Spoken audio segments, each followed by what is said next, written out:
ٹھیک ہے نا. آپ اس دنیا میں آپ کو ایک زندگی مل چکی ہوئی ہے, اب آپ تشریف لا چکے ہیں, آپ کی عمر 15 سال ہے, 20 سال ہے, 25 سال ہے.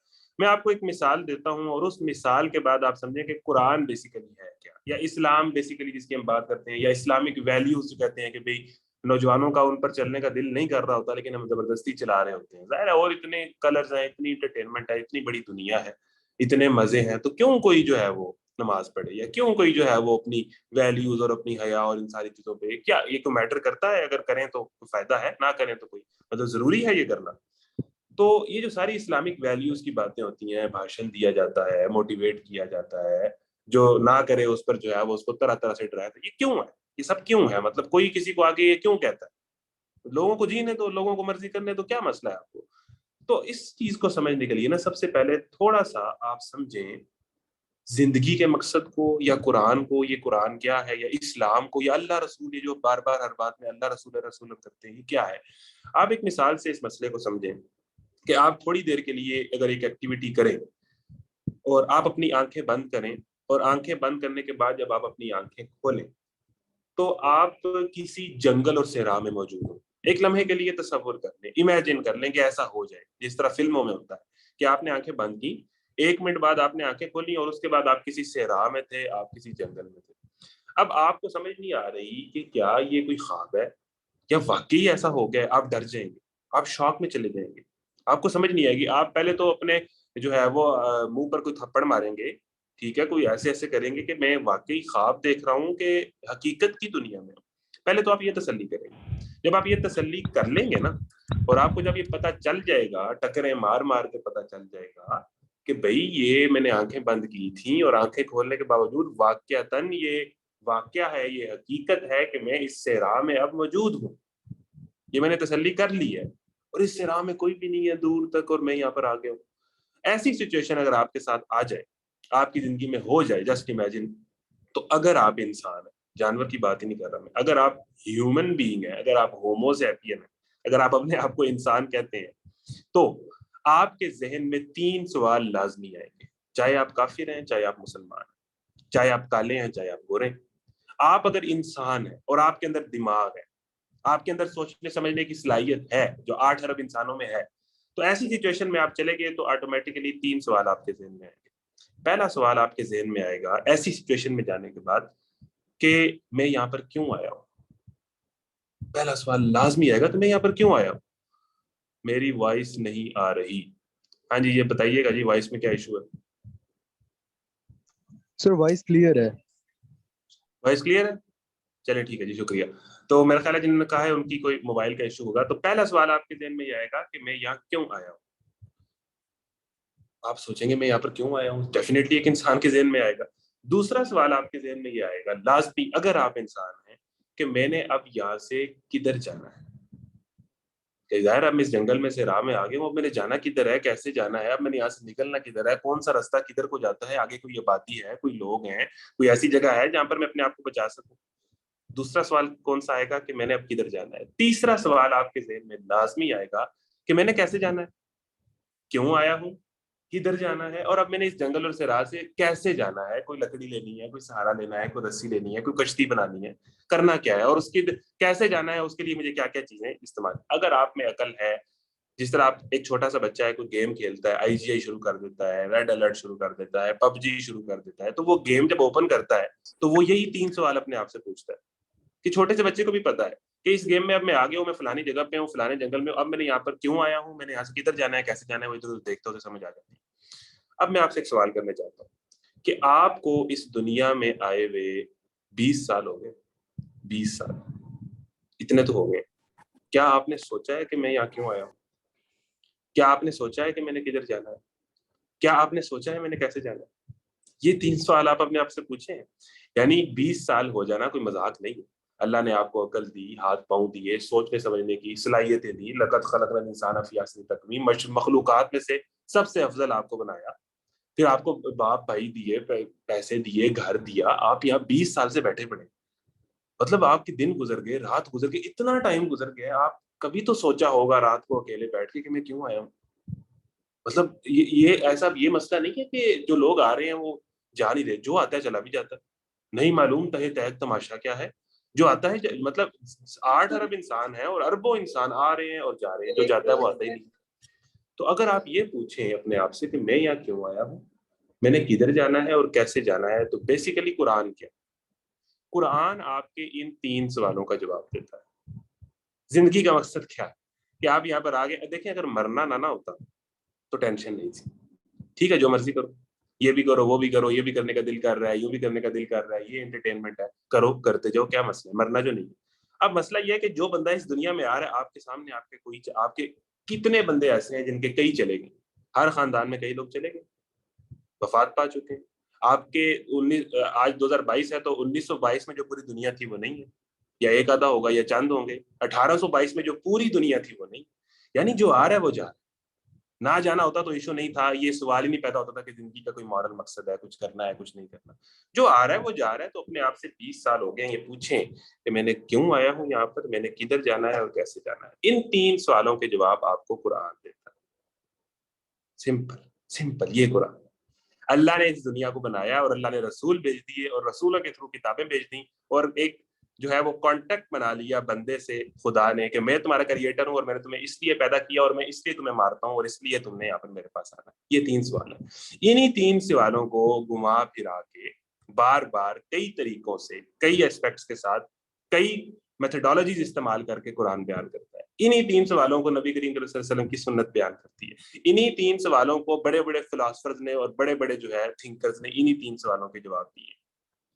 تو ہم تو قرآن کے ماننے والے ہیں، ہم تو حدیث کے ماننے والے ہیں، ہم تو اپنے آپ کو مسلمان کہتے ہیں۔ تو قرآن نے جو بات کی ہے، ایک آیت میں آپ کو سناؤں گا کہ هو الذی خلق الموت والحیات لیبلوکم ایکم احسن عملا، سورہ ملک، کہ وہ اللہ جس نے اس زندگی کو کریٹ کیا اور موت کو کریٹ کیا صرف اس لیے کہ وہ دیکھے کہ تم میں سے اچھے اعمال کون کرتا ہے۔ یعنی اس زندگی کا مقصد پتہ یہ چلا کہ اخلاقی، مورل مقصد، اس کائنات کا مقصد اخلاقی ہے۔ پوائنٹ نوٹ کر لیں، اس زندگی کا مقصد پیسہ کمانا نہیں ہے، اس زندگی کا کوئی میٹیریل گین مقصد نہیں ہے۔ اللہ نے کہہ دیا ہے کہ انسانوں کو پیدا کیا ہے اخلاقی مقصد کے لیے، مورل پرپس کے لیے، یعنی کہ ساری گیم ہی ویلیوز کی اور ان ویلیوز پہ کھڑا ہونے کی۔ یعنی ہر انسان پھر اس کے اندر انہی مورل ویلیوز کو تھوڑا سا اگر آپ اپنے آپ کو سوچیں تو آپ کو جو غلط اور صحیح کی فطری تمیز ہے، جو ایک کافر کے اندر بھی ہے اور ایک مسلمان کے اندر بھی ہے، کہ بھئی زنا کرنا غلط ہے، ظلم کرنا غلط ہے، کسی کا حق مارنا غلط ہے، جھوٹ بولنا غلط ہے، یہ ایک انسان کو بتایا نہیں جاتا، اسے سمجھ آتی ہے ان باتوں کو، تو وہ اس کی کریشن ہی مورل ہے۔ وہ چیزوں کو مورلی دیکھتا ہے، سوچتا ہے کہ یہ مجھے کرنا چاہیے کہ نہیں کرنا چاہیے، ایسا کرنا تو غلط ہے۔ انسان کے ضمیر کے اندر فَأَلْهَمَهَا فُجُورَهَا وَتَقْوَاهَا، اس کو تقویٰ، اس کی نیکی اور اس کا گناہ، اس کی فطرت میں، اس کے ضمیر میں ودیت کر دیا گیا۔ یہ کائنات کا مقصد کیوں جائیں ہیں آپ، کدھر جانا ہے اور کیسے جانا ہے۔ اب مجھے یہ بتائیں کہ ایک مشین جب انجینئر بناتا ہے تو اس مشین کو آپریٹ کس طرح کرنا ہے یہ وہی جانتا ہے، کوئی اور مائی کا لال اس کو آپریٹ کر ہی نہیں سکتا۔ آپ کے سامنے ایک مشین ہم لا کے رکھتے ہیں کہ جی اس کو چلائیں، آپ کہیں کیسے چلاؤں، مجھے پتہ ہی نہیں ہے کہ اس کو جس نے بنایا ہے وہ بتائے گا کہ کون سا پرزا کہاں فٹ ہے، اس کو کس طرح چلائیں گے تو یہ چلے گی، کس طرح چلائیں گے تو یہ خراب ہو جائے گی، کولیپس کر دے گی۔ یہ مشین انجینئر ہی جانتا ہے کہ یہ کس طرح چلنی ہے۔ تو جس خدا نے آپ کو بنایا ہے نا، وہی جانتا ہے کہ آپ کا مسائل کیا ہے، آپ کی سائیکالوجی کیا ہے، جس نے بنائی ہے آپ کے لیے بہتر کیا ہے، آپ کے لیے برا کیا ہے، آپ کے لیے اچھا کیا ہے، وہی آپ کو بتائے گا کہ کیوں آئے ہو۔ یعنی اللہ نے پیدا کیا، کدھر جانا ہے اور کیسے، اب جہاں پر جانا ہے خود نہ سوچنے لگ پڑنا کہ کیسے جانا ہے، جس نے بھیجا ہے اس سے پوچھ لینا کہ کیسے جانا ہے۔ اس کے بغیر کچھ کرو گے تو پھر ٹکرے مارو گے، پھر کوئی کچھ کہے گا، کوئی کہے گا کہ اس کائنات کا مقصد کوئی نہیں ہے، کچھ کہے گا کہ جناب دھماکے سے ہو گیا، کوئی کہے گا کہ جناب آنا ہے اور چلے جانا ہے، بس یہ زندگی ہے جو کچھ نیچرل لاز پر چل رہی ہے۔ تو کیوں آئے ہو، کدھر جانا ہے، کیسے جانا ہے، یہ تو وہی بتائے گا نا جس نے یہ مشین بنائی ہے، یہ جو اتنی زبردست مشین جس کو اپنے آپ کو غور کرتے ہیں، اس کے اوپر اندر کئی سسٹمز کار فرمایا ہے، سیل اور ڈی این اے اور پتہ نہیں کیا کیا، تو وہی بتائے گا نا کہ یہ کیا ہے، کیسے جانا ہے، کدھر جانا ہے۔ تو یہ ہوگی پہلی بات کہ ہم قرآن کو کیوں کوٹ کر رہے ہیں، ہم قرآن کی طرف کیوں جا رہے ہیں۔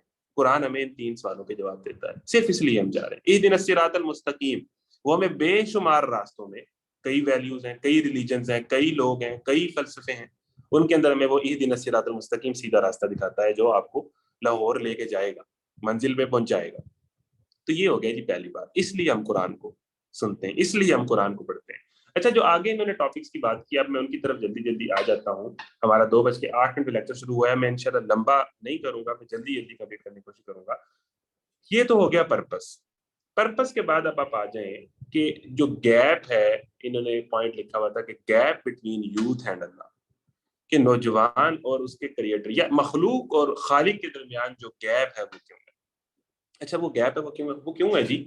وہ اس لیے ہے کہ ہم اس میٹیریل ورلڈ میں جی رہے ہیں, سرمایہ دارانہ نظام کے اندر ہم جی رہے ہیں. ہمیں سوچنے کا موقع ہی نہیں ملتا کہ ہمارا کوئی کریٹر ہے, یا سوچنے لگیں تو اگلے دن صبح 9 بجے جاب ہوتی. مطلب آپ نے رات کو سوچا, آپ کہ ابھی یار ایک بات ہے کہ زندگی کا کوئی مقصد ہے, صبح آپ کو جاب ہے. مطلب جاب میں اور تعلیم کے ایک سسٹم میں ہمیں ایسا پھنسا دیا گیا ہے, ایک ایسی ریس میں ہم پھنس گئے ہیں.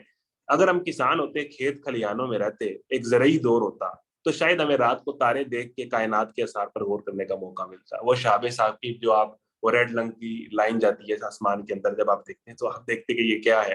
آپ ستارے دیکھتے, آپ دن رات کا, آپ تو رہتے ہی شہر میں ہیں, ٹھیک ہے. تو کیا پتا چلتا, زندگی کے بارے میں سوچنے کا موقع ہی کب ملا ہے. کیونکہ پیدا ہونا ہے, پیدا ہوتے ہی ابا جی نے سوچ لینا ہے کہ میں نے اس کو انجینئر بنانا ہے, امی نے بھی سوچ لینا ہے میں نے اس کو ڈاکٹر بنانا ہے. 4 سال میں تو وہ اسکول داخل ہو گیا, 8 سے 1 تو وہ اسکول ہے, اس کے بعد اس کی جو ہے وہ ہوم ورک ہے. تو وہ 4 سال سے لے کے 25 سال تک تو وہ یونیورسٹی اور کالج اور ٹیسٹ سسٹم اور سیمیسٹر سسٹم کے ایسے سسٹم میں پھنسا ہوا ہے کہ وہ اگر سوچے بھی زندگی کے مقصد کے بارے میں تو وہ اس طرح کا کوئی انوائرمنٹ ماحول ہی نہیں ہے کہ وہ اس پہ چل سکے. اس کو اور مسئلے, پھر یونیورسٹی کے اندر آ کے پھر جو انٹرٹینمنٹ ہے اور کلرز ہیں اور نئی سے نئی مووی ہے اور نیا سے نیا سیزن ہے, اس میں ان باتوں کے بارے میں سوچنے کا وقت ملتا ہے. ہم عصر حاضر ملک الموت ہے تیرا, جس نے قبض کی روح تیری دے کے تجھے فکر معاش, یعنی روٹی کی ٹینشن میں.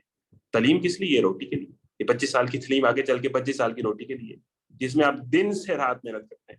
تو اس لیے ہے کہ آپ اگلے یعنی صرف اس 50 سال کی زندگی کو میں گزاروں کس طرح, ہمیں 25 سال کا پورا سسٹم اس میں ایسا جکڑ لیتا ہے کہ ہم زندگی کے کسی بڑے مورل پرپس کے بارے میں اگر سوچ بھی لیں تو اس کو کرنے کا ہمارے ہاں کوئی انوائرمنٹ ہی نہیں ہوتا.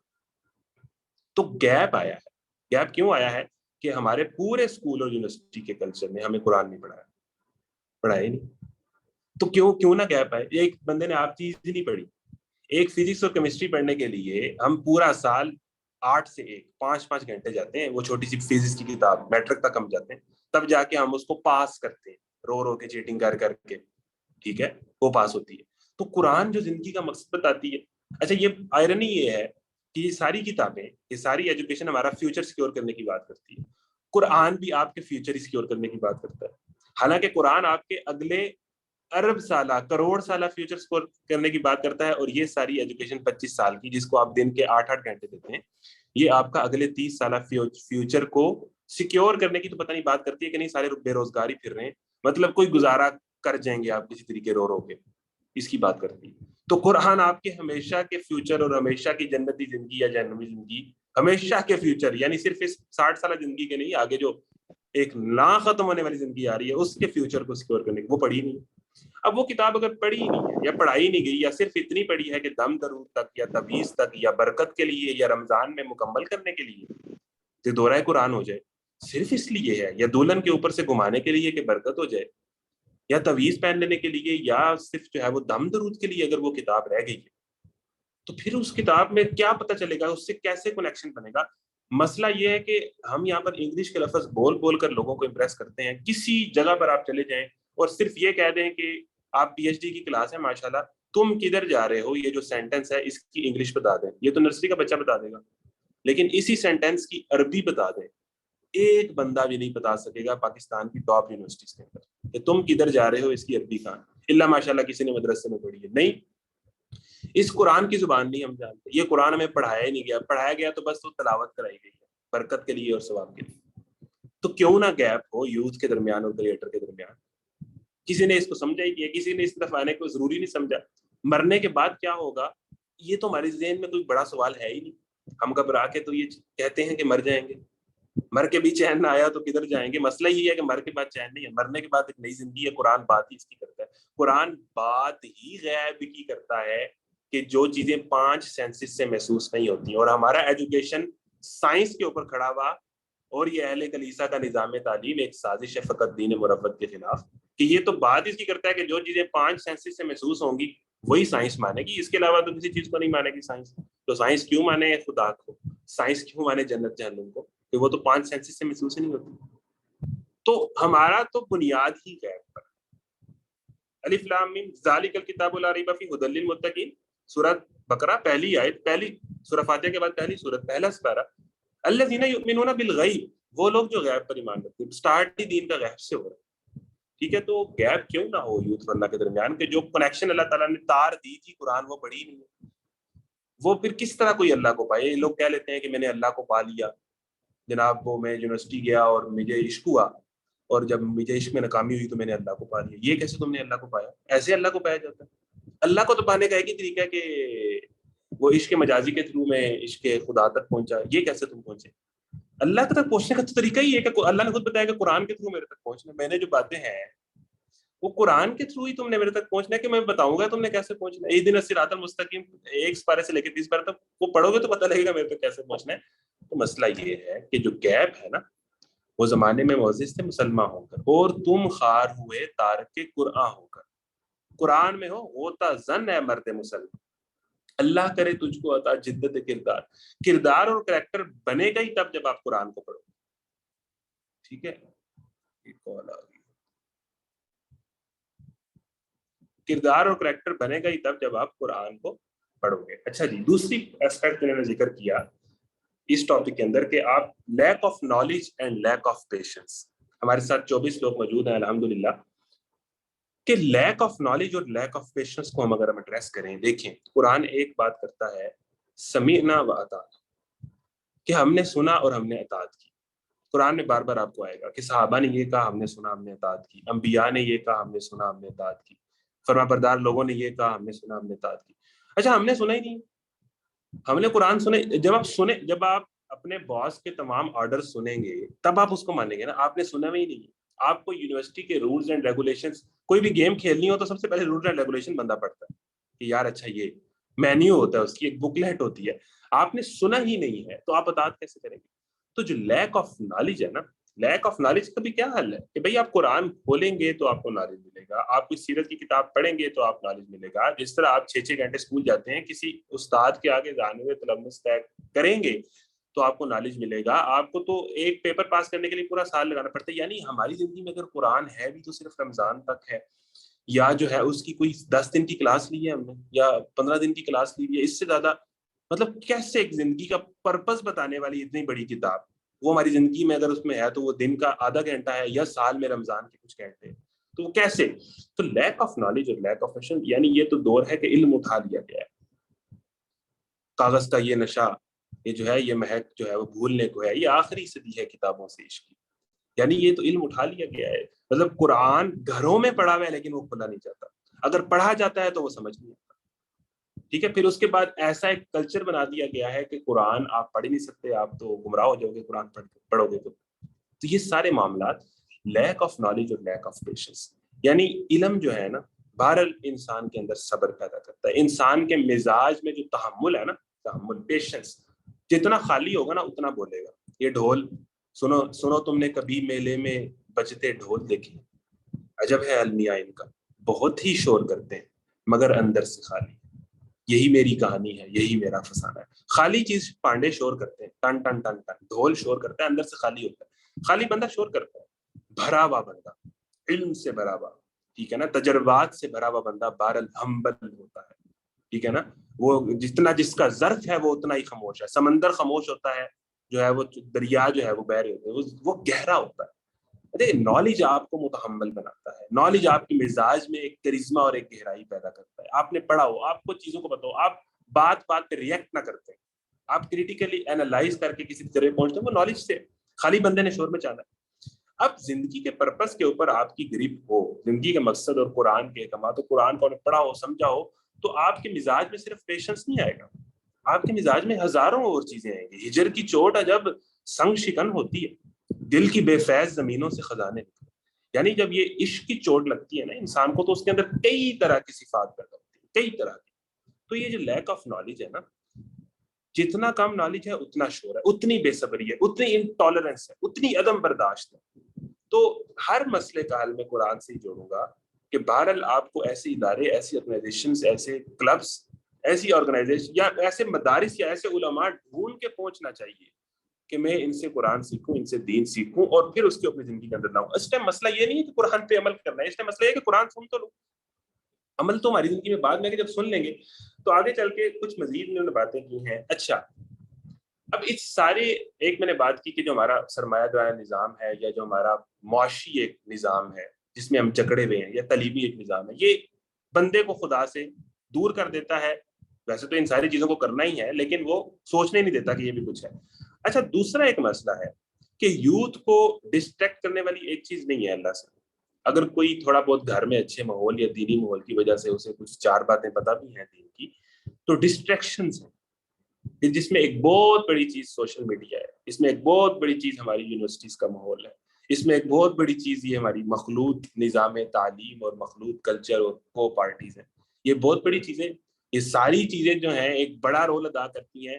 یعنی کلرز، یعنی ایک انسان کو اتنا ڈھول بجاؤ، اتنا شور مچاؤ کہ وہ اصل بات پر فوکس ہی نہ کر سکے.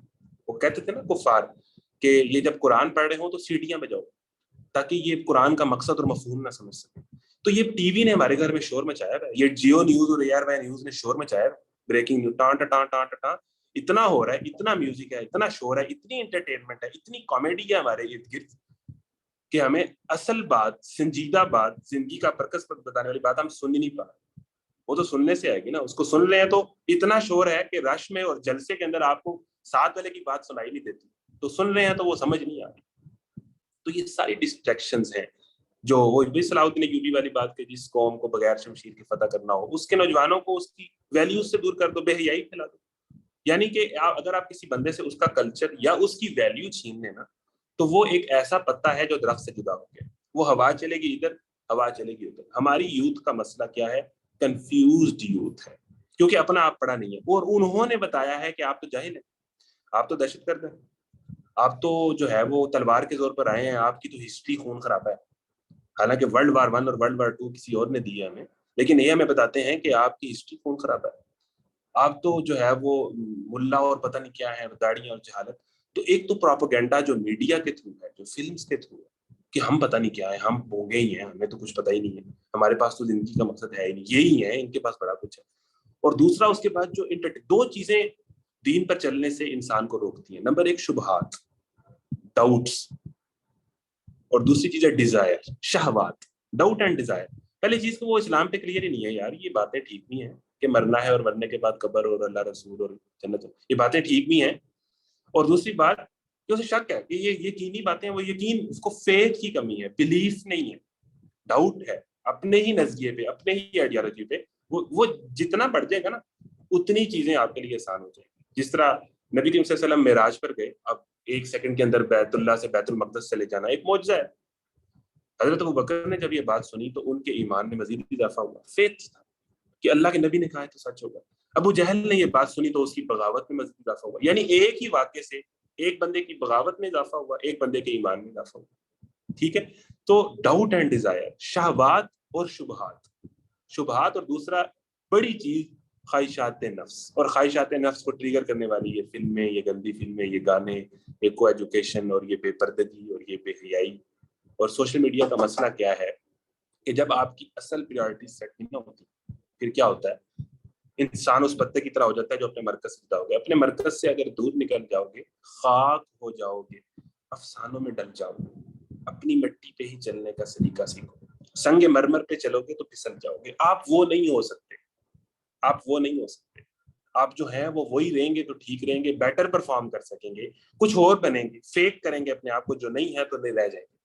تو دوسری چیز، اب آپ یہ المیہ دیکھیں، ہمیں قرآن سے دور کر دیا گیا، نہ اسکول میں پڑھایا گیا نہ کالج میں پڑھایا گیا. یہ ہماری جو اصل بیٹری تھی نا وہ تو ہوگی سائڈ پہ. اب ہماری بیٹری کٹ گئی ہے، کنیکشن ہمارا کریٹر سے کٹ گیا. اب ہمیں کچھ سمجھ نہیں آ رہی، ہم ٹکرے مار، ہمیں جو موٹیویشنل اسپیکر آ کے جو پٹی پڑھاتا ہے مان لیتے ہیں، یا ہمیں جو لگتا ہے جدھر کی ہوا چلتی ہے اور جو ٹرینڈ بنتا ہے ہم اس کے پیچھے بھاگ پڑتے ہیں. وہی والی ہرڈ والی سائیکالوجی، یا وہ کیسے شیپ والی سائیکالوجی کہ چرواہے نے جدھر ہانکا ہم ہانکے چلے گئے. ہماری اپنی کوئی سوچ تو ہے، تو جدھر جس نے ہانکا ہم ہانکے چلے گئے. اب کیا ہے کہ اب ہمارے ہاں جو بڑی بیماری ہے ہماری یوتھ کے اندر کہ سوشل میڈیا کے نتیجے میں، جس کی انہوں نے بار بار ذکر کیا، چلے اس پہ بات کر لیتے ہیں، کہ سوشل میڈیا کے اندر ایک فیک لائف ہم دیکھتے ہیں، وہ اصل لائف نہیں ہوتی. یعنی وہ سیلیبریٹی کلچر جو ہم دیکھتے ہیں کہ یہ پتہ نہیں کتنے بلیسڈ ہیں اور یہ پتہ نہیں کتنی پیاری ہے، حالانکہ اس نے 150 افیکٹ لگایا ہوتا ہے. اور یہ ابھی یہ جو جانی ڈیپ اور امبر ہرڈ کی جو ہے وہ کیس چلا ہے ہالی ووڈ میں، مطلب آپ ان کی زندگیاں دیکھیں، ان کے اندر کی زندگیاں دیکھیں. پھر اس کے بعد یہ جو سیلیبریٹیز کے اندر جو آپ کو تراکیں ملتی ہیں، وہ پاکستانی کے لے لیں، وہ باہر کے لے لیں، کہاں کے بھی لے لیں. یعنی انسٹاگرام پہ جو اس نے مسکراتے ہوئے تصویر لگا دی ہے، وہ اس کی زندگی کو ڈیفائن کر رہی ہے، اس سے ہم متاثر ہو جاتے ہیں. پھر ہمارے ہاں جو یوتھ سینسیشنز ہیں اور یوتھ انفلوئنسرز ہیں، وہ کون لوگ ہیں؟ جس کے یوٹیوب پہ 3 ملین سبسکرائبر ہیں یا 2 ملین سبسکرائبر ہیں، وہ روسٹرز ہیں، وہ پرینکسٹرز ہیں. ہماری یوتھ ان سے انسپائر ہوتی ہے، جو صرف گالیاں دیتا ہے اپنی گفتگو، جو صرف اپنی ویڈیوز کے اندر، کئی ایسے ہیں، کوئی ایک نہیں ہے، جتنے کامیڈینز نوجوان ہیں ان کو ملین میں لوگ فالو کرتے ہیں، جتنے روسٹرز ہیں، پرینکسٹرز ہیں، گالیاں دینے والے ہیں، لوگوں کی عزتیں اتارنے والے ہیں، ان پہ یوتھ مرتی ہے، ان کو فالو کرتی ہے، ان سے انسپائر ہوتی ہے. دوسرا المیہ یہ ہے کہ جب آپ کے پاس اللہ نہیں ہے نا، جب آپ کے پاس زندگی کا مقصد نہیں ہے، تو پھر آپ ٹکرے ماریں گے، کسی سے بھی آپ متاثر ہو جائیں.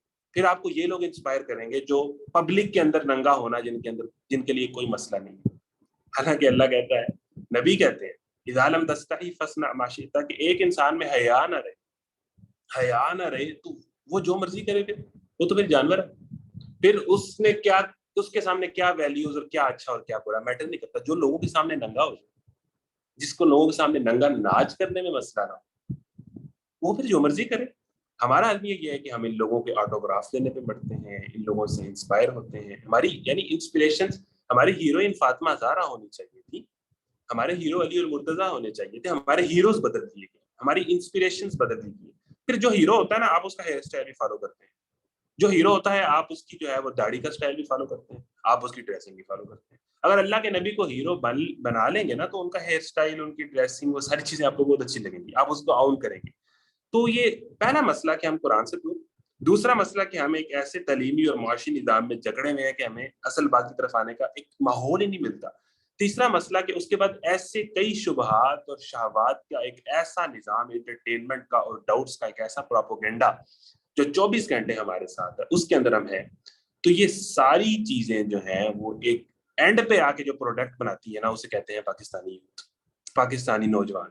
ایک کنفیوز نوجوان، ایک بے مقصد نوجوان، ایک ڈائریکشن لیس نوجوان، ایک فضا اور ٹرینڈ جہاں کا چل رہا ہے اس کو فالو کرنے والا نوجوان، ایک معاشی مسائل اور ڈپریشن اور اپنی ضروریات زندگی کی ٹینشنوں کے اندر ہی گرا ہوا نوجوان. تو یہ مین پرابلم کیا ہے کہ آپ اپنے خدا سے، کریٹر سے جڑیں گے تو وہ اچھا. اگلی بات یہ ہے جو ہمیں اس طرف نہیں آنے دیتی، وہ یہ کہ ہمیں یہ لگتا ہے کہ جو میرا مسئلہ ہے، مجھے تو لڑکی پسند ہے. اب یہ مسئلہ قرآن میں کہاں ہوگا جی؟ مجھے تو وہ پسند آئی بھی ہے اور میں نے تو ہر صورت سے شادی کرنی ہے، تو یہ میرا مسئلہ ہے، یہ میں کس مولوی سے بیان کروں؟ یا قرآن اس طرح کی باتیں بھی سمجھتا ہوگا، یہ اس طرح کی باتیں بھی کرتا ہوگا؟ وہ بھائی، قرآن آپ کے خدا نے لکھا ہے، آپ کے مسائل، آپ کی سائیکالوجی کو وہ جانتا ہے. ہمیں یہ لگتا ہے کہ جو میرے مسائل ہیں نا، یہ قرآن میں نہیں ہے، اس میں کچھ پرانے دور کی باتیں ہیں، اس میں نماز روزہ ہوگا. قرآن آپ کے ایک ایک مسئلے کو ایڈریس کرتا ہے، اس بات کو پلو سے باندھ لیں، ایک ایک مسئلے کو پڑھیں تو صحیح، پڑھا نہیں ہے نا، پڑھیں تو صحیح، اس کی تفاسیر میں جائیں تو صحیح. وہ آپ کے ایک ایک مسئلے کو ایڈریس کرتا ہے کہ کون سی چیز کتنی اپنی زندگی پہ آنے دینی ہے اور کتنی نہیں آنے دینی ہے، آپ کا ذہن کب ٹھیک کام کرے گا، کب نہیں کام کرے گا. اچھا جی، تو پھر یہ ساری ایکٹیویٹیز جس طرح لکھا ہے کہ یہ ہمارے کلچر کا حصہ بن جاتی ہے. اچھا، اب دو سے تین باتیں میں آپ کو کروں گا کہ جو ہمیں بہرحال جو ہے مولوی ہونے پر یا اسلام پر چلنے پر ہمیں ہوتا ہے کہ لوگ کیا کہیں گے، ٹھیک ہے نا، ہم پہ باتیں کریں گے، ہمیں تانے ملیں گے. دیکھیں، میں بڑی سمپل بات کرتا ہوں، کوئی بھی بندہ اگر جو وہ ہے نا اس کو وہ آؤن کر لے، تو لوگ 1 مہینہ کچھ کہتے ہیں، 31ویں دن کچھ نہیں کہتے. لوگ آپ کو جیسے ہیں ایکسیپٹ کرتے ہیں. یہ بالکل 100% بات ہے کہ آپ اس پہ کتنے کانفیڈنٹ ہیں جو آپ کر رہے ہیں. یعنی کہ ابھی آپ دیکھیں، ہم سمجھتے ہیں کہ حسن پہ لوگ مرتے ہیں. ڈیان دا راک جانسن ہالی ووڈ کا سٹار ہے، فاسٹ اینڈ فیوریس مووی میں بھی اس نے کام کیا ہے. اس کی شکل دیکھی ہے آپ نے؟ دیکھی نہیں جاتی، عجیب سا وہ جن سا ہے، لیکن دنیا اس پہ مرتی. حسن پہ دنیا نہیں مرتی. محمد علی باکسر امریکہ کا ہی ہے نا، ہمارا جو محمد علی باکسر تو چلا گیا، تو وہ حسن میں تو کوئی ایسا نہیں تھا، وہ جو اس کی فیلڈ تھی اس میں بہت بڑی بلا تھا، دنیا اس پہ جان دیتی. یعنی آپ جس فیلڈ میں ہے نا، آپ جس کام کے اندر ہیں، اس کے اندر آپ اگر ایکسٹرا آرڈنری ہے نا، اس کے اندر اگر اپنے آپ پر کام کر لیں اور آپ اپنی پرسنالٹی کے اندر حسن سے، پیسے سے، یہ چیزیں نہیں ہیں، آپ جو ہیں اس کو اون کرنے سے. یعنی کہ نبی کریم صلی اللہ علیہ وسلم کی تو فین فالوئنگ کیسے بنتی ہے؟ فین فالوئنگ ٹرینڈز کو فالو کرنے سے نہیں بنتی، فین فالوئنگ یونیک ہونے سے بنتی ہے. کہ آپ جو ہیں، یعنی سارے ستارے ہیں اور ایک چاند ہے، وہ چاند ڈفرینٹ ہے تو وہ جیسا بھی ہے، اس سارے شاعر بھی اس کی تعریف کرتے ہیں، سارے لوگ بھی اس کو خوبصورت کہتے ہیں. یونیکنیس جو آپ ہیں، اگر آپ اس کو آؤن کریں، آپ اپنے پردے اور حجاب کو کانفیڈنس کے ساتھ آؤن کرتی ہیں، تو لوگ آپ کو انسپائر ہوں گے، لوگ آپ کی انسپریشنل سٹوری کو سمجھیں گے، آپ کی کمٹمنٹ کی داد میں. آپ جو ہیں اس کو بندے کو اپنے نظریات کے کمپلیکس نہ ہو. دیکھیں دنیا اس کی طرف بھاگ کے آتی ہے. اب یہ ہم جو نام، یہ ہانڈا کوئی نام ہے، یہ یماہا کوئی نام ہے، یہ ٹیوٹا کرولا کوئی نام ہے، لیکن یہ ویسے برانڈ ہے کیونکہ یہ ایک بہت بڑی چیز ہے. اب ان کے نام پڑھ کے تو ہنسی آ جاتی ہے، لیکن وہ نام سن سن کے اب ہمیں عجیب نہیں لگتے. کرولا کوئی نام ہے، ہانڈا کوئی یہ نام ہے، لیکن وہ برانڈ ہے. تو یعنی انسان جو بھی ہے نا، اگر وہ آؤن کر کے اس کے اندر ہی کچھ کر جائے نا، تو لوگ اس سے ہی انسپائر ہوتے ہیں، جو حق پہ کھڑا ہوتا ہے، جو بہر جرت کے ساتھ اپنی کسی چیز پہ چلتا ہے. اس نے کہا وہ ادھر ہو گیا، اس نے کہا وہ ادھر ہو گیا، وہ لوگوں کو فالو کرنے لگ پڑا، وہ لوگوں سے بہت جلدی انسپائر اور امپریس ہونے لگ پڑا. ایک حدیث آپ کو سناتا ہوں، بہت خوبصورت حدیث. سہل بن سعد سعدی سے روایت ہے کہ نبی کریم صلی اللہ علیہ وسلم کے پاس ایک آدمی آیا. اس نے کہا کہ اے اللہ کے نبی، میں چاہتا ہوں کہ اللہ مجھ سے محبت کرے. اللہ مجھ سے محبت، یہ محبت جو ہم کرتے ہیں جس میں جو ہماری راتوں کی نیندیں اڑا دیتی ہے، محبت کرے. اللہ کے نبی نے فرمایا کہ دنیا سے بے رغبت ہو جاؤ، بے نیاز ہو جاؤ. یعنی دنیا میں یہ فیم گیم ہے، یہ جناب دولت، ان ساری چیزوں کو حاصل کرو، یعنی فقر، لیکن تمہارا ایسا ہو کہ یہ ساری چیزیں تمہارے دل میں نہ ہو، تم ان کے پیچھے پاگل نہ ہو. تم رکھو آئی فون 13، لیکن آئی فون 13 کے پیچھے مر نہ جاؤ، اور جس کے پاس ہو اس کے آگے بیچ نہ جاؤ. یہ چیزیں تمہارے پاس اگر کر سکتے ہو تو ہوں، لیکن یہ تمہارے دل کے اندر نہ ہو، یہ تمہاری کمزوری نہ ہو. تم دنیا سے بے رغبت ہو جاؤ. دنیا، اب صحابہ نے تو بڑے بڑے پیسے تھے، صحابہ کے پاس تو بڑی بڑی دنیا تھی. کئی ایسے صحابہ ہیں جن کے پاس کچھ نہیں تھا، لیکن کئی ایسے صحابہ ہیں ان کے پاس دولتوں کے انبار تھے، سونوں کے انبار تھے. حضرت عثمان بن عفان، حضرت عثمان غنی، جنہوں نے غزوہ تبوک میں 900 اونٹ دیے تھے، تو 900 اونٹ تھے نا ان کے پاس، تب دیے تھے. ہمارے پاس کسی کے پاس 2 گاڑیاں ہوں تو لوگ کہتے ہیں انہیں حرام تو کھایا ہے، دیکھو پیسے حرام دینے. 2 گاڑیوں پہ ہم باتیں کرتے ہیں، 900 اونٹ تھے تو دیے نا، تھے تب دیے نا. تو بات یہ ہے کہ دنیا سے بے رغبت ہو جاؤ، اللہ تم سے محبت کرے گا. اور میں یہ چاہتا ہوں، اس نے کہا کہ دلنی علی عمل، کہ جب میں اس کو کروں، احبنی اللہ واحبنی الناس، کہ لوگ بھی مجھ سے محبت کریں، اللہ بھی مجھ سے، لوگ بھی میرے فین ہو جائیں، لوگ بھی مجھ سے محبت کریں. تو نبی کریم صلی اللہ علیہ وسلم نے فرمایا کہ جو کچھ لوگوں کے پاس ہے اس سے بے نیاز ہو جا، لوگ تجھ سے محبت کریں. یعنی اس پہ ڈل جانے کی بجائے اگر آپ اس سے بے نیاز ہوتے ہیں تو سامنے والا آپ سے انسپائر ہوتا ہے. یعنی یہ غازی کی تیرے پراسرار بندے، دو عالم سے کرتی ہے بیگانہ دل، عجب چیز ہے لذت آشنائی. یعنی انسان اپنی ویلیوز اور اپنے دین اور اپنی آئیڈیالوجی پر حوصلے سے، کمٹمنٹ سے آؤن کر کے اس پر چلے تو لوگ آپ سے انسپائر ہوتے ہیں، لوگ آپ سے امپریس ہوتے ہیں، لوگ آپ کی مثالیں دیتے ہیں. یہ تانے تونے تھوڑی دیر ہی ہوتے ہیں. ٹھیک ہے، تو یہ ساری چیزیں اب میں اپنے لیکچر کے تھوڑا سا شفٹ کر رہا ہوں دوسرے حصے پر، کہ اب ہم نے کرنا کیا ہے. اور چونکہ انہوں نے سورہ یوسف کی بات کی ہے، اس سے میں کچھ باتیں لوں گا، کچھ جو چیزیں میں نے نوٹ کی ہیں جو میں آپ سے شیئر کرنا چاہتا تھا، میں اس کی بات کروں گا. کہ رول آف یوتھ یا youth in the light of Islam, کہ اب نوجوان نے اسلام کی روشنی میں کرنا کیا. تھوڑی سی مثالیں آپ کو انبیاء سے دے دیتا ہوں کہ انبیاء کی زندگی اگر آپ پڑھیں نا، تو انبیاء سوچ سمجھ کر، اسٹرگل کر کے انہوں نے اللہ کو پہچانا تھا. حضرت ابراہیم کا ایک پورا تھاٹ پروسیس ہے، وہ پورا وہ پونڈر کر کے، وہ کنٹمپلیشن، اور وہ جس کو سارا کہتے ہیں، ایک پورے فیز سے گزرے تھے، اور اس کے بعد انہوں نے اللہ کو مانا تھا.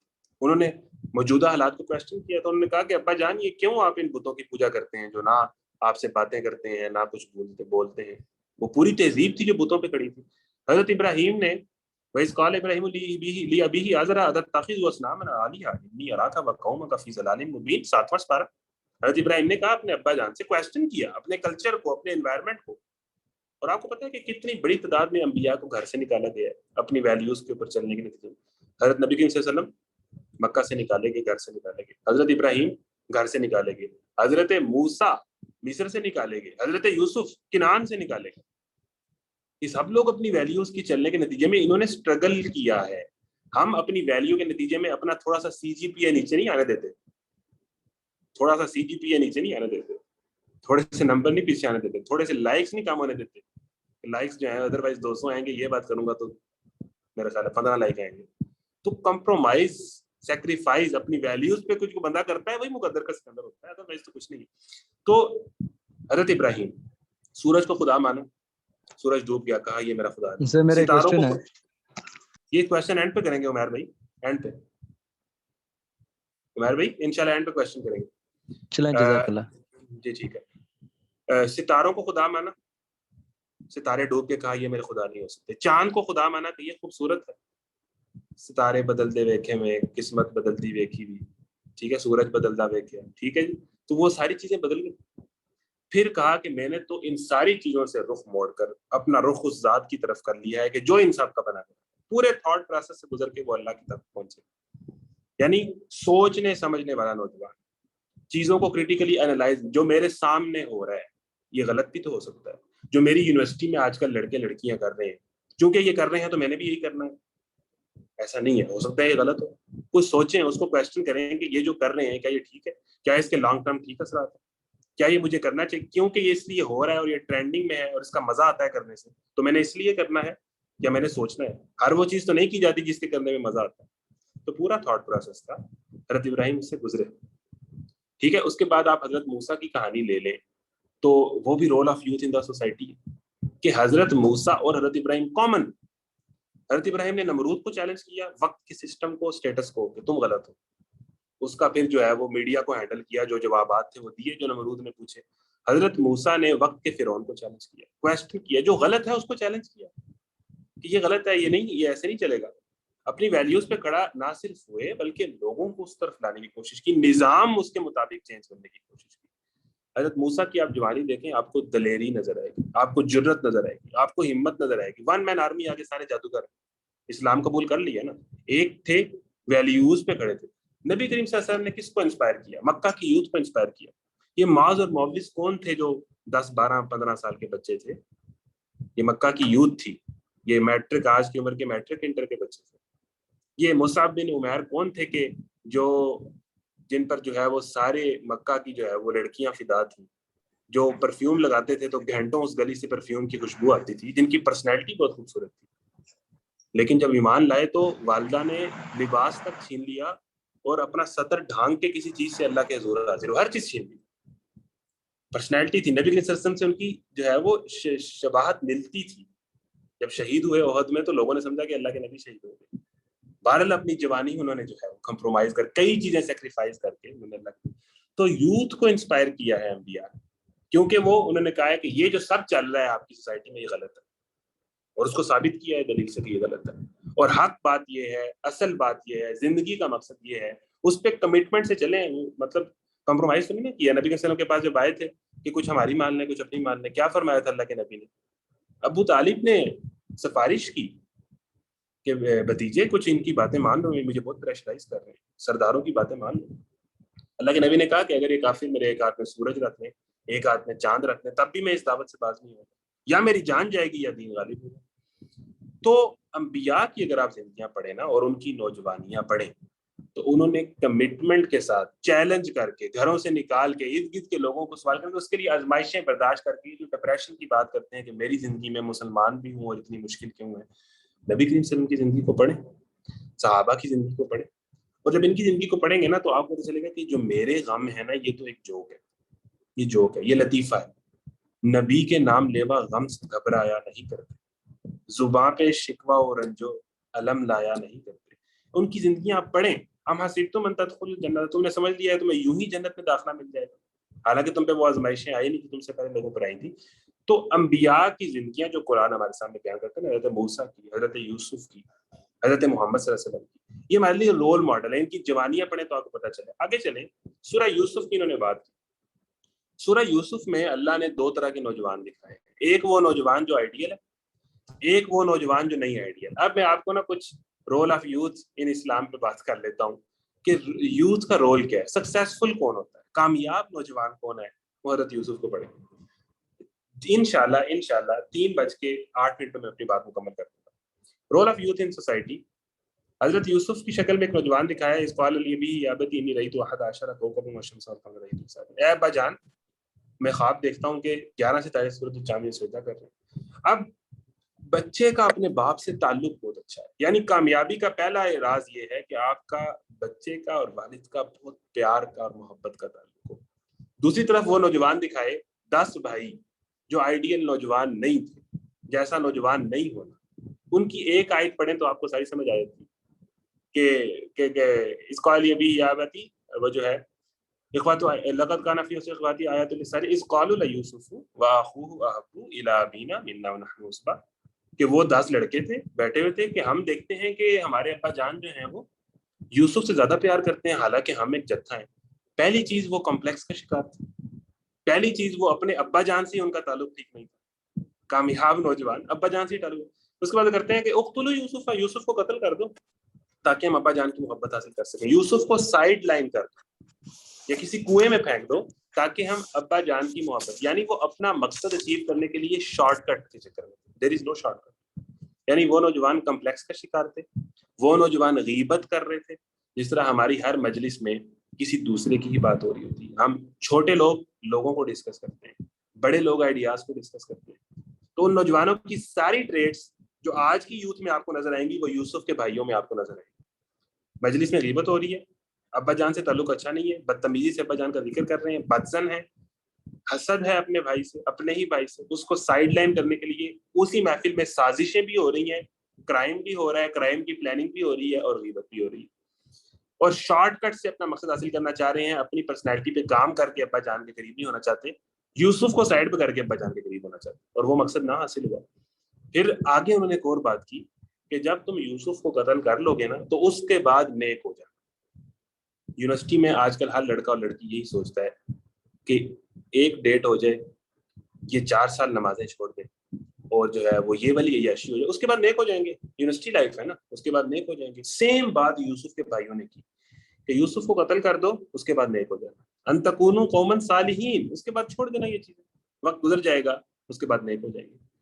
تو اس کے بعد آگے چل کے ہم نے دیکھا کہ یوسف کے بھائی اس کو لے گئے ان کے ساتھ, اور جب وہ واپس آئے تو وہ رونے کی ایکٹنگ کی انہوں نے ابا جان سے. وجاؤ اباہم عشاء یبکون, روتے ہوئے آئے کہ وہ یوسف کو تو کوئی بھیڑیا کھا گیا, اور اس کا جھوٹ موٹ کا, یعنی وہ پرینک کر رہے تھے نا, یعنی وہ ٹک ٹاکر تھے, پھر وہ ایکٹنگ کر رہے تھے, وہ ایکٹرز تھے, وہ ایکٹرز. اور اس طرح کے جناب وہ روتے ہوئے آئے, اور اس کے بعد یعنی زندگی کا جب پرپز نہیں ہوتا نا پھر آپ اسی طرح کے کام کرتے ہیں. تو یہ پھر آگے چل کے یوسف کی پرسنالٹی آپ دیکھیں, انہوں نے ولیج لائف کو ایکسپلور کیا, مصر کی تہذیب جس طرح آج کل کا یورپ اور امریکہ ہے انہوں نے اس کو تہذیب کیا, ایکسپلور کیا.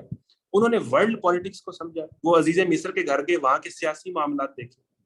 انہوں نے وہاں کی بے حیائی, جس طرح یورپ اور امریکہ میں بے حیائی ہے نا, ہم کہتے ہیں نا وہاں جا کے بچا نہیں جاتا, حضرت یوسف نے اس ٹائم کی مصر, دا ماڈرن سیولائزیشن, وہاں پر بے حیائی سے بچ کے دکھایا. وہ زلیخا والا سارا معاملہ بچ کے دکھایا, اس تہذیب میں رہتے ہوئے, اس سسٹم میں رہتے ہوئے اپنی ویلیوز پہ کھڑا ہو کے دکھایا, اور پھر اسی سسٹم میں رہتے ہوئے اپنے ویلیوز پہ کھڑا ہونے کے لیے قربانی دی. 10 سال جیل میں رہے. ہم سی جی بھی یہ نیچے نہیں ہونے دیتے, میں کہہ رہا ہوں. جب وہ مصر کی عورت نے مجبور کیا کہ تم میرے ساتھ زنا کرو, ادروائز میں تمہیں جھوٹے الزام میں اندر کر دوں گی, تو انہوں نے کہا کہ مجھے اندر ہو جانا قبول ہے, 10 سال کی قید بامشقت قبول ہے, یہ زنا, یہ گرل فرینڈ, یہ نہیں قبول. یعنی گناہ نہیں قبول, گناہ کا پلیئر نہیں قبول, گناہ کا لطف اور لذت نہیں قبول, اس کے نتیجے میں 10 سال کی قید بامشقت قبول. پھر وہاں جنہوں نے قیدیوں سے بات کی, پھر جنہوں نے اگلے 15 سال کا پلان دیا اکنامکس کا اور ایگریکلچر کا کہ اس طرح آپ مصر کو قید سے نکال سکتے ہیں. پھر جو انہوں نے مصر پہ رول کیا, پھر اینڈ پہ انہوں نے جو اپنے بھائیوں کو معاف کیا.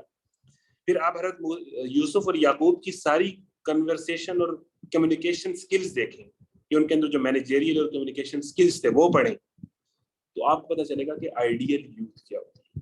نمبر 1 باپ سے بہت اچھا تعلق, نمبر 2 فرگیونگ, نمبر 2 مینیجریل سکلز, اور نمبر 3 جدید دور کے جدید چیلنجز کو سمجھنا, ایکسپلور کرنا اور ان کا حل نکالنا اور پھر رول کرنا، یہ ساری چیزیں ہمیں حضرت یوسف کی لائف سے ملیں گی.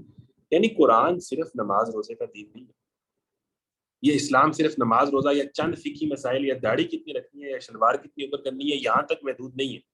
یہ پوری زندگی گزارنے کا طریقہ ہے، یہ پورا سسٹم آف لائف ہے، یہ دنیا کو لیڈ کرنے آیا ہے، یہ دنیا کو اپنے مطابق کرنے آیا ہے. تم سے زمانہ خود ہے، زمانے سے تم نہیں. اس نے پوری دنیا کو اپنے مطابق مولڈ کر دیا. ٹھیک ہے، تو اب میں آگے چل کے جو میں نے کچھ پوائنٹ نوٹ کیے ہیں میں اس پہ فردن بات کر کے، انہوں نے role of women in the society کی بات کی. دیکھیں سب سے بڑا المیہ جو یہ ہوا ہے ہمارے ساتھ کہ نا ہمارے رول مکس کر دیے گئے. مردوں کو کہا گیا ہے کہ تم عورتوں والے کام کرو، عورتوں کو کہا گیا ہے کہ تم مردوں والے کام کرو. میں ایک مثال دیتا ہوں کہ ایک فٹ بال کے اندر نا کچھ لوگ ڈیفینڈرز ہوتے ہیں، کچھ لوگ اٹیکرز ہوتے ہیں. ڈیفینڈر اگر اٹیک کرے گا نا تو مسئلہ ہوگا. اس کا مطلب یہ نہیں ہے کہ ڈیفینڈر اٹیک نہیں کر سکتا. کہ بعض اوقات خواتین کہتی ہیں کہ یہ والے کام ہمیں کیوں نہیں کرنے دیے جاتے، ہم کر سکتی ہیں. ہو سکتا ہے کر سکتی ہیں، ہو سکتا ہے آپ اچھا کر لیتی ہیں، لیکن جو رول ہے نا، جب ایک آپ نے پورا معاشرہ چلانا نا تو جس کا جو رول ڈیفائن کیا گیا ہے وہ نہیں کرے گا تو الٹیمیٹلی نقصان پہنچے گا. ڈیفینڈر ہو سکتا ہے بہت اچھا اٹیک کر لے، لیکن اگر اس کو ڈیفینڈ پہ لگایا گیا ہے تو وہ ڈیفینڈ جب وہ اٹیک کرنے آئے گا تو وہ بےزتی بھی کرائے گا، وہ اس کے نمبر بھی کم ہوں گے، وہ کوچ سے بھی بےزتی کرائے گا، وہ پوری ٹیم کی بھی جو ہے وہ نظروں میں اچھا نہیں دے گا کہ وہ اٹیک کرنے پہنچا ہے. تیرا کام ڈیفینڈ کرنا تھا. تو رول ڈیفائن کرتا ہے ایک میچ کے اندر، ایک کرکٹ میچ کے اندر رول ڈیفائن کیے جاتے ہیں کہ آپ یہاں، آپ یہاں، آپ وہاں، آپ نے ادھر نہیں آنا. تو اسلام نے مین اور وومن کے رول ڈیفائن کیے. ویسٹ نے ان کو مکس کر دیا. ویسٹ نے کہا ہے کہ وہی کام وہ والے کریں، عورتیں بھی وہ والے کام کریں جو مرد کر سکتے ہیں. حالانکہ مرد کی باڈی ہی ڈفرینٹ ہے، مرد کا مزاج ہی ڈفرینٹ ہے، عورت کی مزاج اور باڈی ڈفرینٹ ہے، اس کے باڈیلی چینجز ڈفرینٹ ہیں، اس کی کچھ ایکسپرٹیز مرد سے بہت زیادہ ہیں، کچھ میں وہ پیچھے ہے، اور مرد کچھ چیزوں میں عورت سے اچھا ہے اور کچھ چیزوں میں عورت سے بہت پیچھے. تو اللہ تعالیٰ نے جو رول دیا ہے نا، لیڈرشپ کا رول جو دیا ہے وہ مرد کو دیا ہے. سارے انبیاء مرد تھے، 1,24,000 پیغمبر مرد تھے. اور ان کی بیک پہ جو آپ دیکھیں حضرت موسیٰ انقلابی نبی، فرعون کو چیلنج کیا، لیکن حضرت موسیٰ کی کہانی 3 عورتوں سے شروع ہوتی، 3 عورتوں سے. وہ نہ ہوتی تو حضرت موسیٰ کیسے اوپر آتے؟ حضرت موسیٰ کی ماں جنہوں نے صندوق میں ڈالا، حضرت موسیٰ کی بہن جو صندوق کے ساتھ ساتھ گئی اور مصر فرعون کے دربار تک گئی، اور جب حضرت موسیٰ وہاں کسی کا دودھ نہیں پی رہے تھے تو بتایا کہ ایک عورت جس کو میں جانتی ہوں اس کا دودھ، حضرت موسیٰ کی بہن. پھر فرعون کے دربار میں جس نے پالا حضرت موسیٰ کو وہ کون تھی؟ فرعون کی بیوی. حضرت موسیٰ جی انقلابی نبی ہیں جنہوں نے مصر کا تختہ الٹ دیا، جنہوں نے فرعون کو چیلنج کر دیا، جن کی دلیری، جن کی شباہت، جن کی پرسنالٹی کو قرآن نے، وہ 2 نبی ہیں جن کا قرآن نے سب سے زیادہ ذکر کیا، حضرت ابراہیم، حضرت موسیٰ. حضرت موسیٰ کے پیچھے کون ہے؟ 3 عورتوں سے ان کی کہانی شروع ہوتی ہے. یعنی بیک پہ وہ ہیں، ڈیفینڈ پہ وہ ہیں، عورت کا رول پیچھے ہے. انبیاء نبی صلی اللہ علیہ وسلم پہ جب غار حرا میں وحی نازل ہوئی تو کپ کپاتے ہوئے، کانپتے ہوئے، گھر پہلی وہی تھی، حضرت جبرائیل اپنی اصل شکل میں آئے، جھنجھوڑا، کانپتے ہوئے گھر گئے. تو پہلا ڈائلاگ کس سے ہوا؟ حضرت خدیجہ سے. حضرت خدیجہ نے تسلی دی کہ آپ نیک ہیں، آپ تو لوگوں میں خرچ کرتے ہیں، آپ تو غریبوں مسکینوں کا خیال رکھتے ہیں. مشورہ دیا کہ ورقہ بن نوفل سے جا کے ملیں، وہ آپ کا مسئلہ حل کریں گے. کنسول کیا، تسلی دی، موٹیویٹ کیا. اللہ کے نبی کانپ رہے تھے. جو پہلی نبی کا اللہ نے کہا نا یا ایھا المدثر، اوڑھنے بھی چھوڑنے والے، انہوں نے حضرت خدیجہ کو کہا میرے اوپر کوئی چادر اڑاؤ تاکہ میرے اوپر سے یہ کپ کپی اترے. تو حضرت خدیجہ تھی، حضرت خدیجہ ساتھ کھڑی تھی، آپ کو مالی طور پر سپورٹ کرنے والی حضرت خدیجہ تھی. تو لیڈ پر رول اللہ تعالیٰ نے مرد کے رول ڈیفائن کیے. انبیاء کی زندگیاں دیکھ لیں تو بیک پر عورتوں کا رول آپ ڈیفائن کر سکتے ہیں، لیکن رول ہے. جنگ کے اندر جو ہے وہ صنف آہن بن کے جنگ کرنا عورت کا کام نہیں ہے. ہاں رول ڈیفائن کیا ہے کہ مرہم پٹی کرنا اور پیچھے بیک پہ کھڑا ہونا، اور اس کے بعد ویسے تو ہمارا کی مثال ہمیں ملتی ہے، حضرت خولا کی مثال ملتی ہے کہ وہ لڑی اللہ کے نبی کی حفاظت کی، یہ ایکسیپشنز ہیں. لیکن یہ رول عورت کو نہیں دیا. عورت کو اس کے مزاج، اس کی طاقت کے مطابق یہ رول دیے. تو یعنی مرد اور عورت کے رول ڈیفائن کیے ہیں اللہ، لیکن ویسٹ نے یا اس نظام نے جس میں رہ رہے ہیں ان کو مکس کر دیا. یہ عورتوں سے مردوں والے کام کراتے ہیں، یا کہتے ہیں کہ عورتوں نے بھی وہی کام کرنے ہیں جو مرد کریں. نتیجتاً فیملی سسٹم کولیپس ہو گیا، عورت بچہ پالنے کو تیار نہیں ہے. حالانکہ ایک مرد 10 سال تک اللہ نے عورت کے ہاتھ میں پکڑا دیا کہ یہ مرد جس نے دنیا کو لیڈ کرنا ہے، یہ 10 سال آپ کے پاس ہے، کریں اس کی تربیت. 9 ماہ آپ کے پیٹ میں ہے، اس کے بعد جو ہے وہ 10 سال آپ کے ہاتھ میں، آپ کی گود میں، جس کو جیسا بنانا ہے بنائیں. جو کرنا ہے کرے. یہ ان کے پیچھے محمد بن قاسم کے پیچھے اس کی ماں ہے نا, طارق بن زیاد کے پیچھے اس کی ماں ہے, کہیں نہ کہیں تو رول ہے نا. نبی کریم صلی اللہ علیہ وسلم کی حضرت آمنہ اور اس کے بعد پیچھے صحابہ کا دیکھنے آگے, معاذ اور معوذ کی ماں ہی تھی نا جس نے سینے پر پتھر رکھ کے ان کو جنگ میں اتارا تھا. تو ماں کا رول, بہن کا رول جو ہے وہ بیک پہ ہے, وہ اتنا اسٹرانگ ہے کہ اگر وہ نہ ہو تو مت کچھ نہیں. ڈیفائن کی ہے اللہ, باؤنڈریز ڈیفائن کی ہیں, عورت نے یہاں آنا ہے تو مسئلہ ہوگا, یہاں نہیں آنا. عورت کا لباس اور یونیفارم, جس طرح آرمی کا یونیفارم ہوتا ہے, آپ جتنے مرضی اچھے جنرل اور کرنل ہیں, آپ کہتے ہیں میں یونیفارم نہیں پہنوں گی تو آرمی آپ کو نکال دے گی. تو عورت کا یونیفارم ڈیفائن کیا کہ آپ جتنی مرضی نیک نمازی پرہیزی ہیں, بہرحال آپ کا حجاب یونیفارم ہے, آپ نے پہننا ہوگا. اس سے سوسائٹی کے اندر ایک جو ہے وہ ایک مورل سوسائٹی کھڑی ہوتی ہے جب عورت ایک پردے میں رہتی ہے اور ایک ڈیفائن اور لمیٹڈ رول میں اپنا وہ رول پلے کرتی ہے. ادروائز جو ہے وہ سوسائٹی میں انارکی اور تباہی پھیلتی ہے. ٹھیک ہے, پھر وہ سوسائٹی دیکھیں, سوسائٹی پھر کہتی ہے کہ مرد کو مرد سے شادی کر دینی چاہیے, یہ LGBT یہ تو لیگل ہے, اس میں کیا مسئلہ ہے. پھر وہ کہتے ہیں کہ آگے جانوروں تک بات جا رہی ہے. پھر وہ جب عورت اپنا رول چھوڑ کے کوئی اور رول ادا کرتی ہے تو پھر وہ سیروگیشن کے ذریعے بچے پیدا ہوتے ہیں, پھر کوئی اور طریقے اختیار کی جاتے ہیں اور سیلیبریٹیز ان چیزوں کو پروموٹ کرتے ہیں. تو رول مکس نہ کریں, اپنا رول جب جو ادا کرے گا تو ایک منظم اور ایک باامن معاشرہ وجود میں آئے گا. جلدی کچھ باتیں میں کوٹ کرتا چلا جاؤں گا. اچھا جی, انہوں نے بات کی کہ فائنینشیل مینجمنٹ خیر الامور اوسطها, اللہ کے نبی کا اصول ہے کہ بہترین معاش جو ہے وہ میانہ روی. اچھا, یہ اتنی عجیب بات ہے. ہمارے ہاں اسٹیٹس کلچر ہے, ہم اسٹیٹس کانشیس ہیں, فلانے نے یہ چیز لے لی, ہم نے یہ لے لی, حالانکہ یہ برانڈ کی کوئی اوقات نہیں. جو شرٹ پسند ہے پہن لیں, بس ٹھیک ہونی چاہیے, مناسب ہونی چاہیے. یہ کہ لوگ کیا کہیں گے, یا برانڈ, یا دکھانا کہ میرے پاس آئی فون لازمی ہے, یا دکھانا کہ میرے پاس یہ اتنا بڑا عذاب ہے. اوور کوٹ افسانہ آپ نے پڑھا ہوگا اختر عباس کا, 9th-10th میں ہم نے پڑھا تھا. اوور کوٹ ہم چڑھا لیتے ہیں. نبی کریم صلی اللہ علیہ وسلم نے فرمایا کہ اچھا جی, جس کے پاس زیادہ پیسے ہوتے ہیں وہ جو ہے وہ سیٹسفائی ہے. یہ آپ کی غلط فہمی ہے. سیٹسفائی وہ ہے جو اپنے پیسے کو اللہ کے حکم کے مطابق استعمال کر رہا ہے اور میانہ روی اختیار کر رہا ہے. ان المبذرین کانوا اخوان الشیاطین کے جو ہے, دیکھیں پاکستانی لوگوں کے نا آدھے مسئلے ختم ہو جائیں اگر یہ اپنی لائف سٹائل اور پیسے خرچنے اور کمانے کو بیلنس کریں, میانہ روی اختیار کریں. جتنی ضرورت ہے نا اس سے اوپر نہ جائیں. ہماری ضرورتیں 2 لاکھ کی ہیں, ہماری خواہشات 5 لاکھ کی. سب سے بڑا مسئلہ کیونکہ ہم نے سوسائٹی میں ہی ہونا ہے, ہم نے اسٹیٹس اپنا مینٹین رکھنا ہے, ہم نے جو پھڑے ماری ہوئی ہیں 4 لوگوں میں ان کو مینٹین کرنے کے لیے ہم نے اس طرف آنا ہے, وہ کرنا ہے.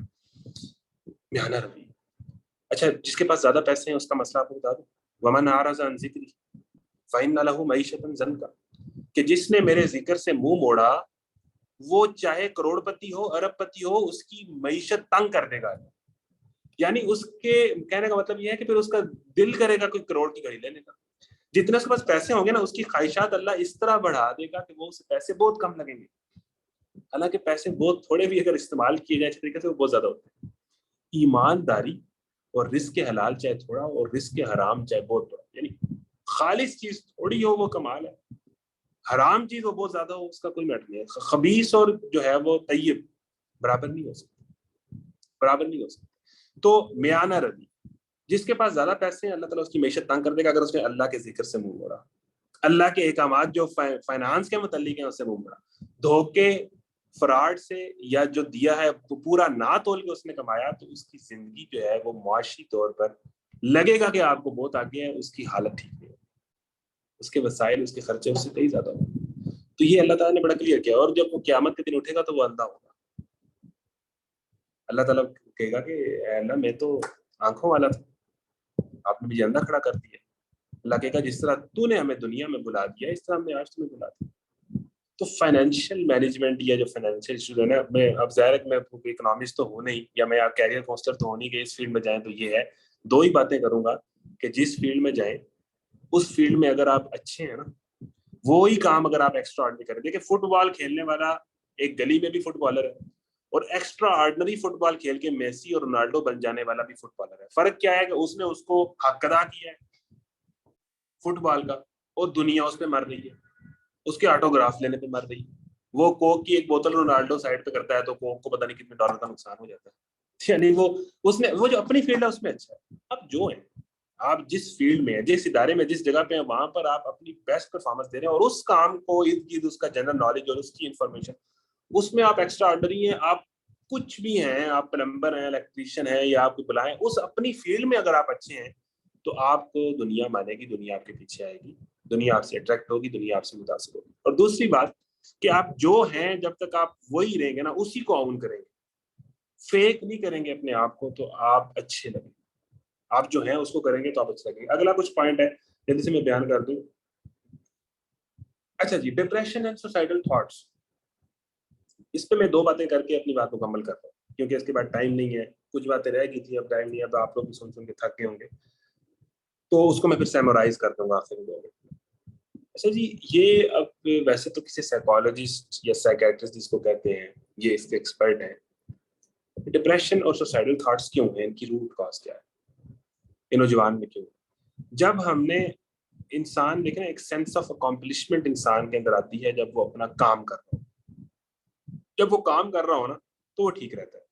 اصل میں ہمیں ویلے، ایک تو ویلے، دوسرا یہ ہے کہ پھر ہم نے کوئی لڑکی پسند کی ہے. اس میں تھوڑی سی بات کر لیتا ہوں. ایک اس چیز کو کلیئر ہو کے گزارنے کی یہ دنیا نا آپ کی خواہشات پہ نہیں چل رہی. جس طرح ایک بچہ بیکری پہ جا کے کہتا ہے نا کہ میں نے یہ بھی لینا ہے، یہ بھی لینا ہے، یہ بھی لینا ہے، تو اس کی والدہ جو اس سے سب سے زیادہ پیار کرتی ہے وہ اسے ساری چیزیں نہیں لے کے دیتی. بچے کا تو دل کرتا ہے وہ سارے کھلونے لے لے. وہ کہتی ہے، اسے پتا ہے کہ یہ اس بچے کے لیے اس ٹائم بہتر ہے اور یہ اس کے لیے اس ٹائم بہتر ہے. وہ اس سے بہت پیار کرتی ہے لیکن اس کو بہت ساری چیزیں نہیں لے کے دیتی. بچہ وہاں لیٹ جاتا ہے کہ میں نے سب کچھ لینا ہے. بندے اور خدا کا معاملہ بھی بچے جیسا ہے کہ انسان کہتا ہے مجھے یہ بھی چاہیے، مجھے وہ بھی چاہیے، وہ لڑکی میرے مقدر میں آئے ہی آئے، یا وہ مجھے ملے ہی ملے، وہ لڑکا یا اس طرح وہ ہو ہی ہو. اپنی محدود خواہشات جس میں آپ کو نہیں پتا کہ وہ آپ کے لیے بہتر ہے یا نہیں، اس اللہ تعالیٰ کی حکمت کو اس کے مقابلے پہ نہ لیں گے. اللہ جانتا ہے کہ آپ کے لیے کب کون سی چیز بہتر ہے. فیتھ جو ہے نا، اللہ نے جو میرے لیے فیصلہ کیا ہے وہ بہتر ہے، وہ آپ کو نفس مطمئنہ کر دیتا ہے. ٹھیک ہے نا. آپ اپنی جتنی چیزیں ہیں نا، جب آپ اس کو اپنا سمجھتے ہیں نا، کہ پوزیس کرتے ہیں کہ یہ میری ہے، پھر جب وہ جاتی ہیں تو آپ ڈپریس ہوتے ہیں. آپ کی کوئی چیز آپ کی نہیں، آپ کا ہاتھ، آپ کی آنکھیں، آپ کے والدین آپ کے نہیں، انہوں نے سب نے جانا، یہ سب ہم مانتے ہیں. آپ کا بیٹا آپ کا نہیں. ایک انسان کسی چیز کو عشق میں اور نفرت میں جب سر پہ چڑھا لیتا ہے تو پھر اس کے لیے مسئلہ بنتا ہے. یعنی محبت میں کسی کی پوجا نہ کریں، یہ آپ کی ہیوملیشن. نفرت میں کسی کو اتنا اس کے اوپر سر پہ سوار نہ کر دیں کہ وہ آپ کے مائنڈ کو کنٹرول کرنے لگ پڑے اور آپ کسی دوسری چیز پہ فوکس نہ کر سکیں. ایک ہی ذات ہے جو والہانہ عشق ڈیمانڈ کرتی ہے انسان سے، وہ اس کا کریٹر ہے. والذین آمنوا اشد حبا للہ. باقی چیزیں ایک لمٹ تک انسان کے دل میں رہے نا، تو وہ ان کو جب چھوڑتا ہے نا، جب ہم سر پہ چڑھاتے ہیں نا کہ تم ہی سب کچھ ہو، تو پھر جب وہ جاتی ہے تو ڈپریس بھی ہوتے ہیں، سوسائڈل تھاٹس بھی آتی ہیں. حالانکہ ایک انسان جو واش روم جاتا ہے، ایک انسان جس کو موشن لگ جاتے ہیں، ایک انسان جب صبح اٹھتا ہے تو اس کی شکل انتہائی کوجی ہوئی ہوتی ہے. ایک انسان جب وہ ناشتے میں انڈے کی زردی کھاتا ہے تو اس کے منہ سے اسمیل آتی ہے. اس انسان سے آپ کو کیوں اتنا عشق ہو گیا؟ انسان ہی ہے نا، بندہ ہی ہے، بندی ہے نا، کوئی بلا نہیں ہے، کوئی بہت بڑی وہ کوئی فرشتہ نہیں ہے. تو انسان کو انسان سمجھے، وہ تمام عیبوں کے ساتھ ہے، اس کے پیچھے پاگل نہ ہو. یہ آپ کی پرسنالٹی خراب کر دے گا. ٹھیک ہے نا. اپنے جو ایک رشتہ جو آپ کے نصیب میں ہے، یعنی یہ چیز میرے نصیب میں، اللہ سے مانگا، اللہ سے التجا کی، پھر آگے اللہ نے جو فیصلہ کیا اس کو مان لے. رزق کا مسئلہ، وَمَن يَتَّقِ اللَّهَ يَجْعَل لَّهُ مَخْرَجًا. جو اللہ تعالیٰ سے ڈرے گا نا، اللہ تعالیٰ اس کے لیے جو ہے وہ مشکل سے نکلنے کا راستہ پیدا کر دے گا. وَيَرْزُقْهُ مِنْ حَيْثُ لَا يَحْتَسِبُ. اور یہ تو اس کو ایسی جگہ سے رزق دے گا جہاں سے وہ گمان بھی نہیں کرتا کہ یہاں سے بھی آ جائے. اس رزق کے مسئلے کی وجہ سے اور اس لڑکی کے مسئلے کی وجہ سے زیادہ تر ہمارے نوجوان ڈپریشن اور سوسائڈل تھاٹس کے اندر. ان دونوں کا حل قرآن نے فیت ہی بتایا کہ اللہ کے فیصلوں پر ایمان، کہ یہ اللہ نے میرے لیے اگر چوز کیا ہے پارٹنر تو یہ اللہ کا فیصلہ ہے میرے لیے بہتر. اس کو ایکسیپٹ کریں نا. ایکسیپٹ نہیں کرتے ہیں. اور اگر میں حرام پہ نہیں چلوں گا تو اتنا رسک میرے لیے اللہ نے بندوبست کیا اور میں نے ہر صورت یہی کرنا ہے، میں نے سود کی طرف نہیں جانا، میں نے دھوکے کی طرف نہیں جانا. تو اللہ کہہ رہا ہے نا کہ میں اس کو ایسی جگہ سے پھر رسک دوں گا کہ جہاں سے اس کا گمان ہی نہیں. یہ دونوں مسئلے فیت سے حل ہوتے ہیں. قرآن شروع کہاں سے ہو رہا ہے؟ الحمدللہ، اللہ کا شکر ہے. جس قرآن کا آغاز ہی اللہ کے شکر سے اور کنٹینٹمنٹ سے اور سیٹسفیکشن سے آغاز ہوتا ہے، وہ مسلمان کیسے ڈپریس ہو سکتا ہے؟ دیکھیں کافروں کے پاس تو خدا نہیں ہے، وہ اپنا غم کس سے شیئر کریں؟ ہمارے پاس تو خدا ہے. تم بھی کیا یاد کرو گے؟ آپ کے پاس خدا ہے. سورہ ضحیٰ پڑھیں، آپ کی موٹیویشن اور آپ کی ڈسپوائنٹمنٹ تو آپ کی غائب ہو جائے. تمہارے پاس خدا ہے, تم ایک خدا کے ماننے والے ہو, تم ایک نبی کے ماننے والے ہو, ان کی زندگی کو پڑھو, جو کچھ ہے نا اس کے ساتھ زیادہ لگاؤ گے تو ڈپریس ہو جاؤ. زندگی کو بڑے ایک اور انداز سے لے کر چلو. ٹھیک ہے, اب باتیں ڈیٹیل میں سارے ٹاپکس کیونکہ ڈھیر سارے تھے تو تھوڑی تھوڑی ان پر بات ہوئی ہے.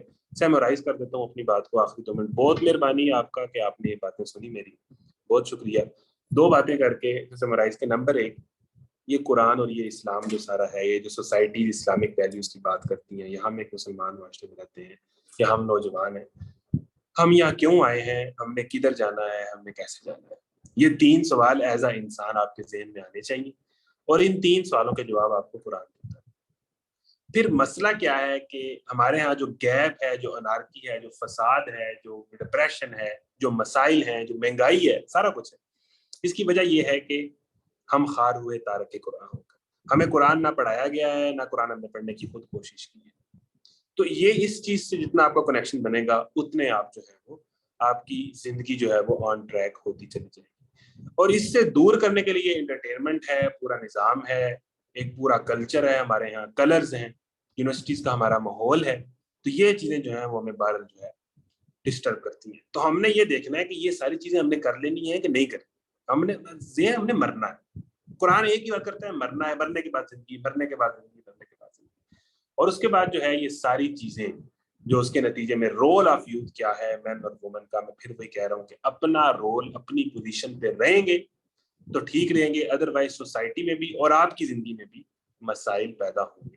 تو role of youth in the society ہمیں انبیاء کی زندگی سے ملتا ہے کہ انہوں نے کیا کیا چیزیں کی, اور ان ویلیوز پہ کھڑے ہونے کے لیے انہوں نے کتنا سٹینڈ لیا, اور پھر لوگوں نے ان کو مانا, لوگ ان کے پیچھے بھاگے.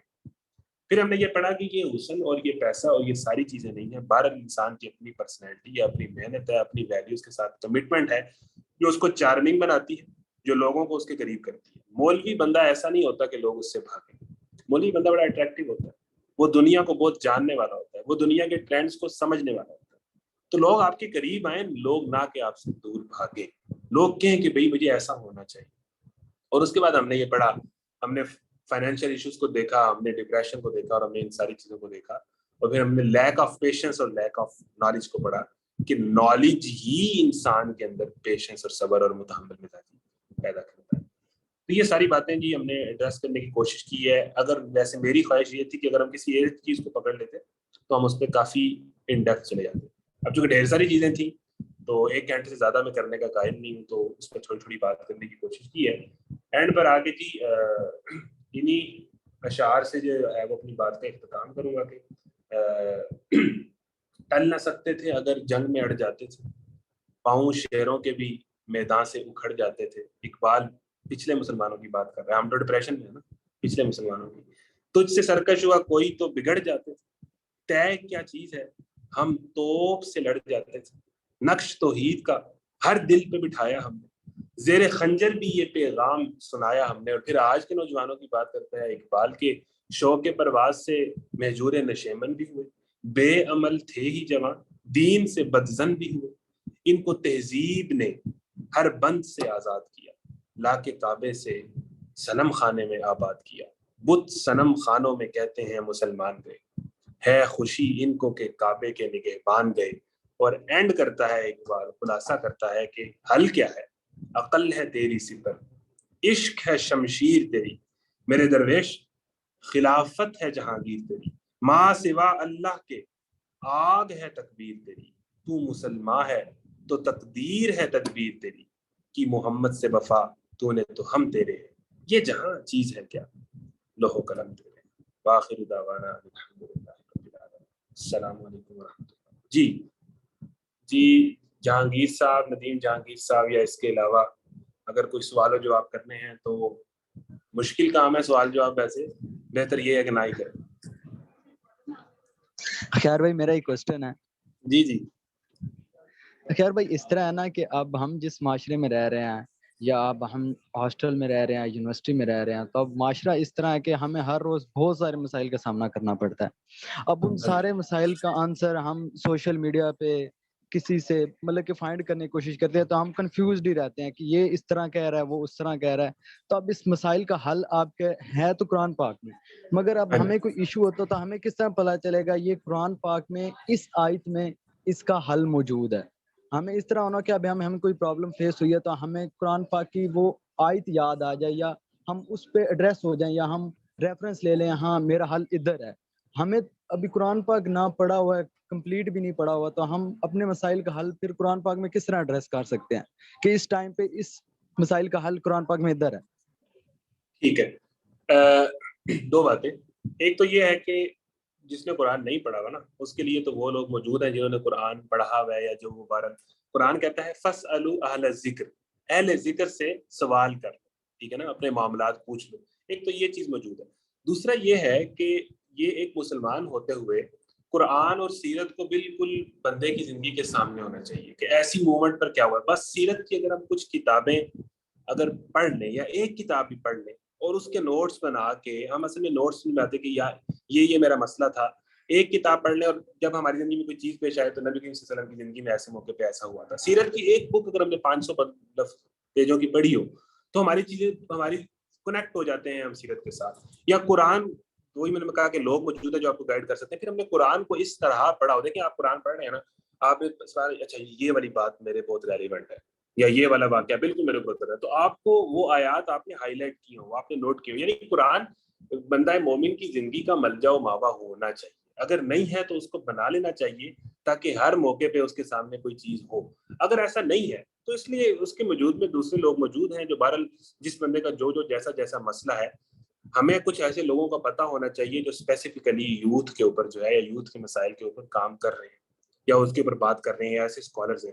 ان کے ساتھ فیس بک یا یوٹیوب کے تھرو اگر ہم ان ٹچ ہیں تو اس کے بڑے فوائد ہیں. یا ایسی کچھ کتابیں جو جدید ایشوز کے اوپر ہیں نوجوانوں کی, وہ اگر ہم پڑھ رکھیں, وہی بات ہے مطالعہ اور تذکیر کا ایک سلسلہ اگر ہے تو ہمیں پتہ چل جائے گا. دوسرا وہی مشورہ ہے کہ قرآن اگر نہیں پڑھا ہوا یا سیرت اگر نہیں پڑھی ہوئی تو پڑھی ہونی چاہیے, اور وہ ہائی لائٹڈ ہونی چاہیے, آپ کی ڈائری ہونی چاہیے.